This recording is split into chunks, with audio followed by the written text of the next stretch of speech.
when you look at the facts, that something around 1 million people perished as a result of the actions of the British and Russian and Nigerian federal governments.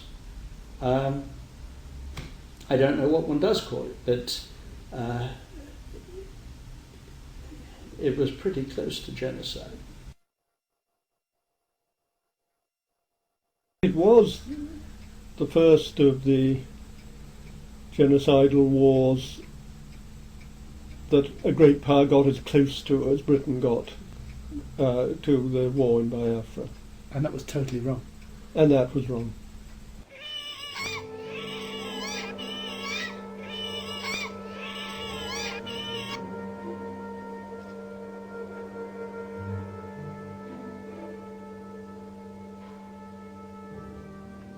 Over 1 million Igbos, Biafrans, all British Commonwealth citizens, died in the Nigeria-Biafra civil war.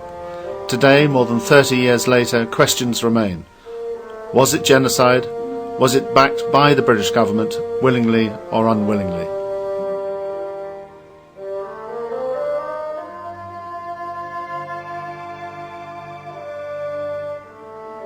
If you have part of the population, or as I say, the whole population being wiped out and murdered without any protection on these grounds, ethnic or religious or economic grounds and so on, you have genocide.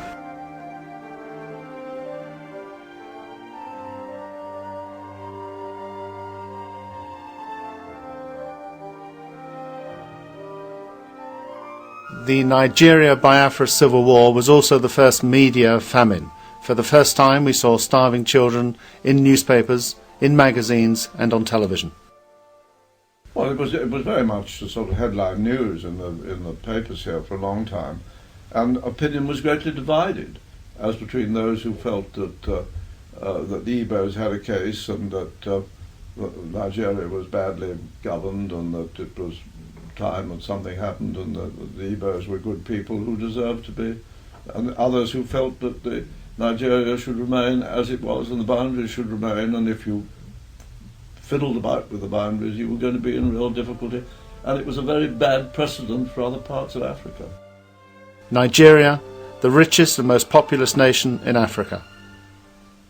360,000 square miles, the same size as Britain, France and Germany. 65 million people, 3 major tribes, Hausas in the north, Yorubas in the west, Igbos, Biafrans in the east. Some say the British rigged the odds against the Igbos from the beginning, from even before independence.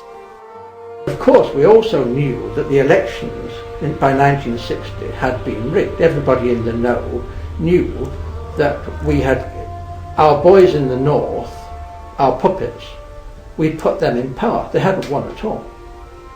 The people in the south had won, the nationalists. Some say war was inevitable. The rest of Nigeria had always been jealous of the unity, the strength of the Igbos, the way they had managed to march together to build a better future for themselves and their children. In 1966, the world's attention was focused on Eastern Europe and the brutal Russian invasion of Czechoslovakia. The Middle East, the continuing conflict between the Israelis and the Palestinians, Southeast Asia, the American war in Vietnam and all its horrors. But throughout Nigeria, up to 30,000 Igbos were being attacked and brutally murdered because they were Igbos. It's those who want us to lose the war in Vietnam. It's militants, activists, revolutionaries, anarchists and communists. That's who it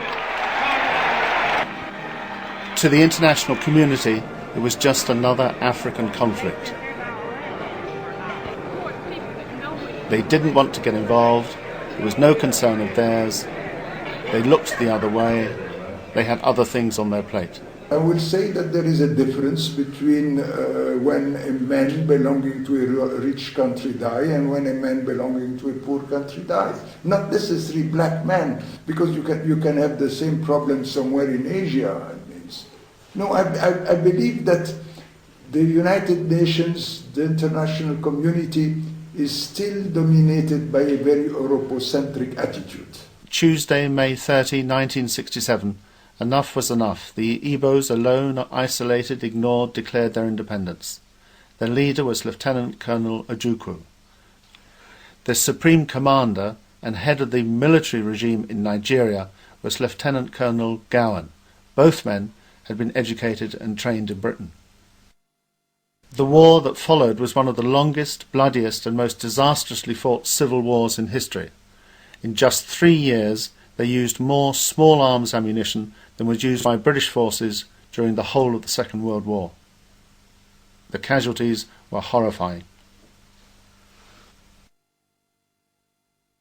The war was also unlike any other civil war in modern history. The Nigerian government, backed by the British, regularly and deliberately strafed and bombed civilian targets. I saw 10 deliberate bombing attacks on the civilian population, either hospitals or marketplaces, and with no question of any military target being in the vicinity. At precisely 1:30 every day, they come over the town as the marketplace is full, as patients are sitting out on the lawns at hospitals. Here comes the next one. He's just above the mission now. I looked up and I heard the explosion. The convent was still there, but then towards the school there was a cloud of smoke rising up to the sky. The children's ward was the worst. Children's ward got a rocket right through the roof. There was a mother and child killed in bed, and another child was killed in another ward, and another child was cut in half up behind the kitchen. Why it was deliberate, they finished an operation, the next 3 hours they come back again. So you could see that kind of thing for 3 days or 4 days.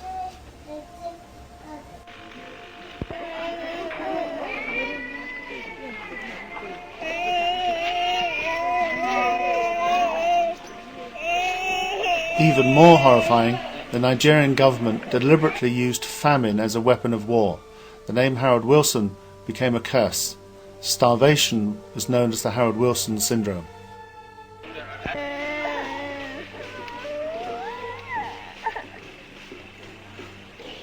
Many people, young and old, rich and poor, went to Biafra to help the starving and the dying.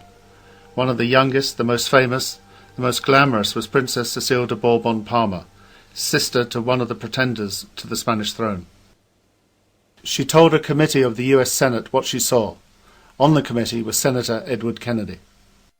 I told him how I have been going out of the Biafra, and that one of the last nights I was with the children and the plane was not coming. And we were very anxious, and I had in my arms a little girl of, I don't know, 10 years old. And she was very anxious herself to see if the plane would come and save her. And finally we hear the motor's engine, the plane is coming. She looked at me, she smiled, and she died. And I looked at Senator Edward Kennedy, and I saw he was crying. Biafra made aid organisations throughout the world what they are today. It enabled them to develop and perfect their emergency feeding and rescue skills that have since then saved millions of lives around the world.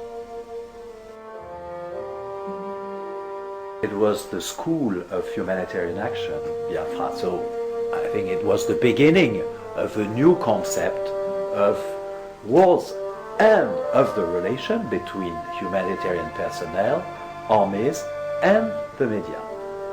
Questions remain unanswered. Was it genocide? Was the bombing and strafing of civilians? Was the deliberate mass starvation of innocent men, women and children backed by the British government, willingly or unwillingly?